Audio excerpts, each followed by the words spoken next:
We'll go ahead and get started. Anne-Marie, we'll go ahead and open it up to some questions for you. Hey, Kurt, I'm happy you're in Vegas. Wanted to talk to you about the start of this team at 4-0 in terms of expectations. You guys have defied them again and again and again. What's working really well for you? You know, really pleased. Can you hear me? Yes. Annette, can you hear me? Okay. We can. Yeah, just really pleased with our effort, our energy, our effort. We're playing hard. I've always said May basketball around the league is inconsistent, and you know, WNBA basketball in May is not always pretty, but I just really appreciate how hard we're playing. Our effort and energy has been terrific out of the gate. And then our calling card is defense.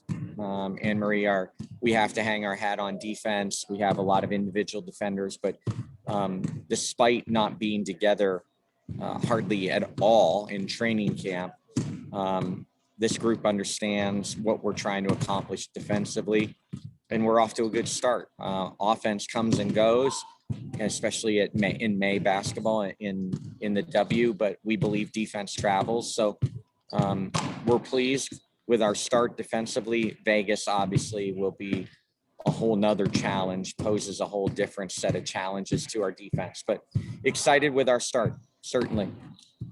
Can you expand on the Vegas challenges defensively? Obviously, we know we're talking about the size and length, but you know, kind of specifically what it is that makes Vegas unlike any other team necessarily that you face so far. Yeah, people constantly talk about the size and playing through the paint. That's obvious, right? They pound the ball in the paint. Jackie Young gets herself into the paint.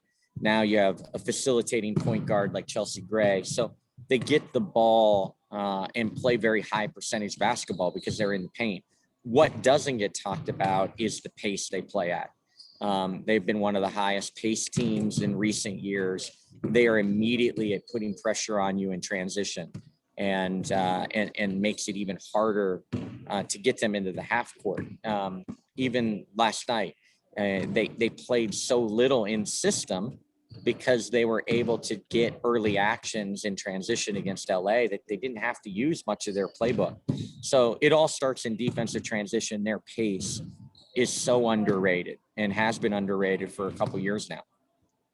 Before I mute my mic, one more thing, Kurt. I'm just thinking back to sitting on the bench with you a few years ago, and you're talking about, you know, can you win in pro sports without a go-to player? In that year that nobody was expecting it, you were talking about the sum of parts. Now you have so many go-to players, including Jonquel Jones, DeWanna Bonner. And so how have you as a coach been able to adapt time and time again?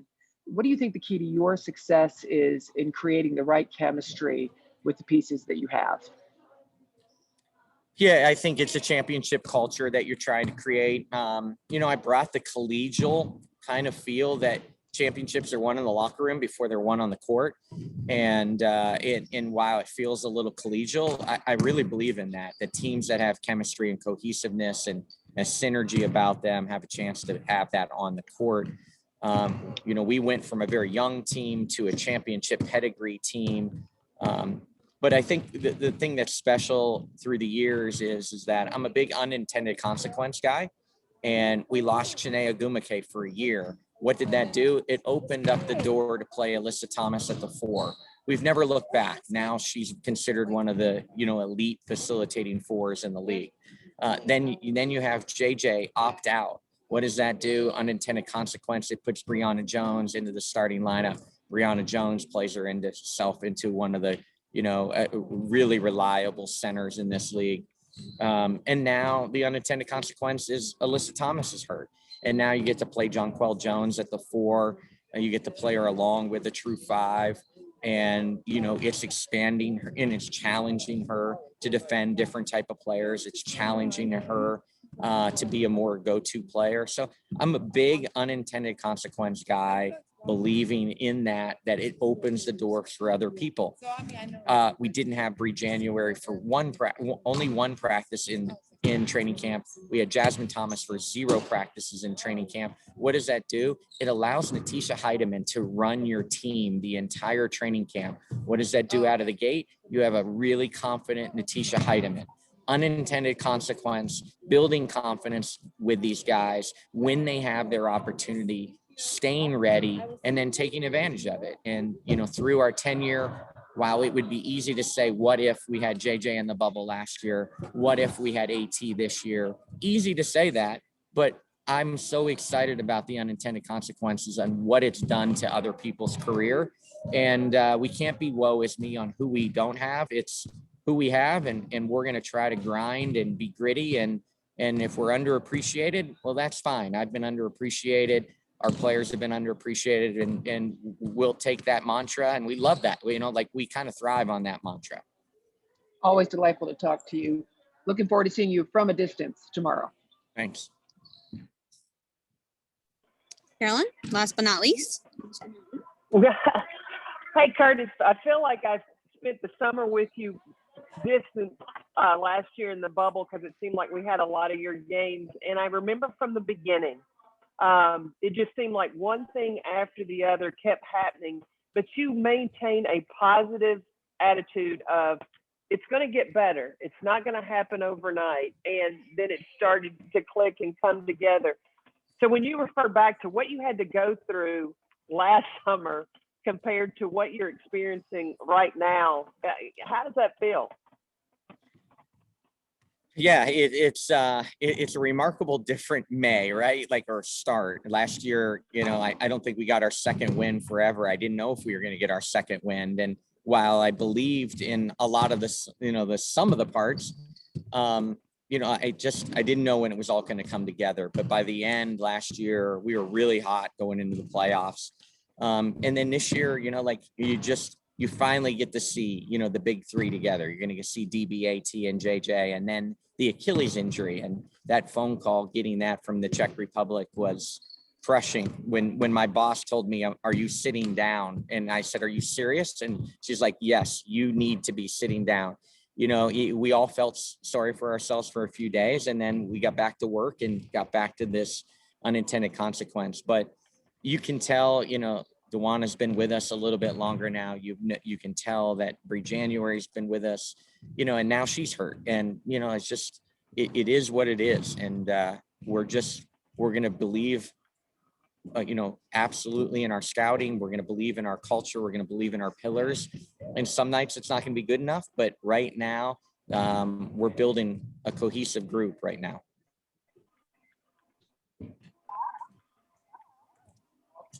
Some of the broadcasters say that you have said this is not a three-point shooting team, but you shoot it pretty daggone good. So you're going to change that? Maybe you are a three-point shooting team?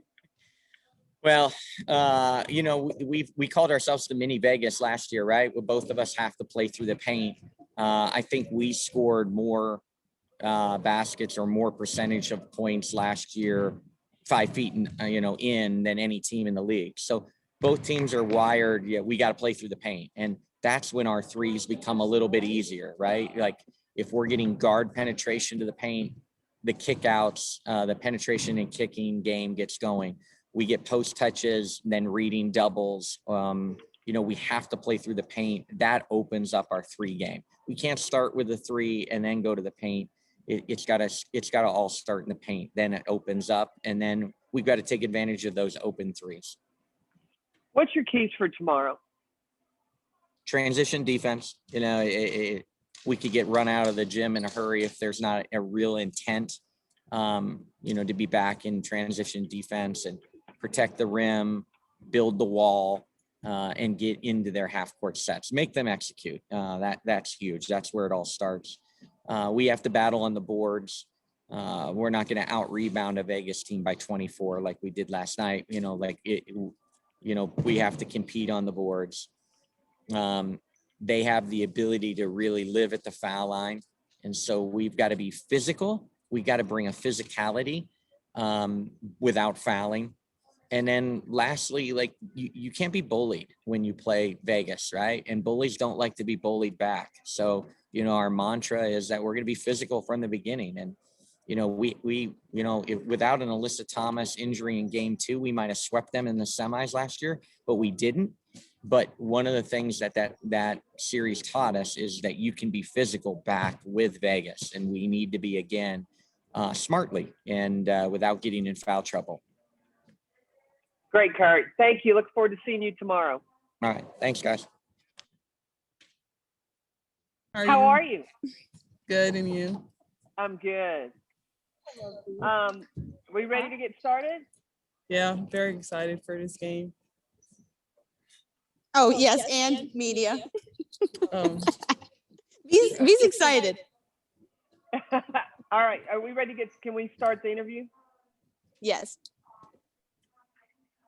Beatrice, if you can remember being in the Wubble last summer and the trials and tribulations that this team went through, and now to see it come together, these first 4 games, how does that feel? it felt great. Just being back with the team, keep building chemistry is amazing, and to go 4-0 is pretty good, pretty nice. And having Jonquel Jones back, what do you see from her game and going against her in practice? She's an all-around player. She can play in and out. Eventually I want my game to be just like her. In practice, she teaches me different things that I, kind of missed out on, in the bubble from her game. So she just, in practice, she just tell me keep building confidence, and just playing the game. What has can you give me an example of something that she has taught you? I guess like in practice, I would miss a couple layups, and then I would be stuck on it, and she would just be like, move on to the next play. It's 40 minutes of basketball. You got enough time to make it up. Just keep playing. At the end of the day, she was like, I'm a great player. Things will come. How nice is it to hear a veteran talk about compliment your game like that? It's pretty good, especially coming from her. Such a great player. It's just pretty cool to have her on the team, have her here this year, and just learning from her. Great. Thank you, Beatrice. Look forward to seeing you tomorrow. Thank you. See you. Am I up? I don't think I need to be You're called up. on. Hi, it's Anne-Marie Anderson. Wanted to ask you in terms of the quick starts, the way you guys have been strong beginning the games. What has been expressed to you in terms of pace from Kurt and the way that you guys want to define Sun basketball? Playing fast pace, sticking to the game plan and staying focused, and just going out there and playing basketball. At the end of the day, we stick to the game plan, but you have to go out there and play basketball and play your game and play how you play. As you've observed Heidemann this year being called upon in a larger role, I'm wondering from within your team, kind of what you've seen from her in the way that she has embraced the opportunities that she's got. I'm curious from one player to looking at another player. I believe it's just, believing in herself and just having the confidence to, come out there and giving your all, and just, like I said before, just playing your game. At the end of the day, it's basketball. Just coming out there with confidence. And then this is your first season traveling like you Yes. have been, right? I mean, last year, everything was a walk over. So in terms of processing the travel, you're a long way from home. You guys have been on the road. Just any observations? Because I know that some have said that with all the restrictions, travel is harder this year than ever. Mm-hmm. What's been difficult for you in terms of COVID precautions and traveling? So far, nothing has been too difficult. Practice. Well, I'm not able to go out to eat. Everything has to be Right. in the room and stuff like that. So majority of the time, it's just takeout. In the airport, we all just sit together and stuff, but nothing too much yet. I got my second vaccine shot, so I'll be able to be in the clear in a couple of days. So. When did you get that shot? I got the second shot on the 17th. Second shot on the 17th. So you're in Vegas just looking out the window basically at this point. Yeah, yeah. Okay. I look forward to seeing you play tomorrow. Thank you. Thank you. Thank you.